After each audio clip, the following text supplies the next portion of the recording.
RSS ஆக்டோபஸ்ன்னு சொன்னார்ல, கோயம்புத்தூருக்கு வந்து சொன்னார். ஏன்னா அன்னைக்கு இருந்தவனா த்ரூ அவுட் அங்க இருந்தேன், மறு வாக்குப்பதிவு நடக்கிற வரைக்கும். இது மோசமான சர்க்கார்.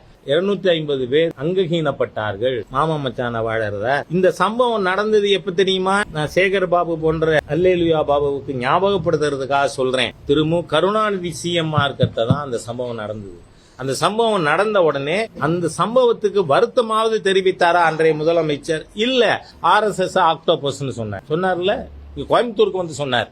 ஏன்னா அன்னைக்கு இருந்தவனா த்ரூ அவுட் அங்க இருந்தேன், மறு வாக்குப்பதிவு நடக்கிற வரைக்கும். அப்போ இவர்கள் அந்த இடத்துல எக்ஸ்பான்ஷன் ஆக்டிவிட்டிஸ் சரி அதோட நின்னாங்களா?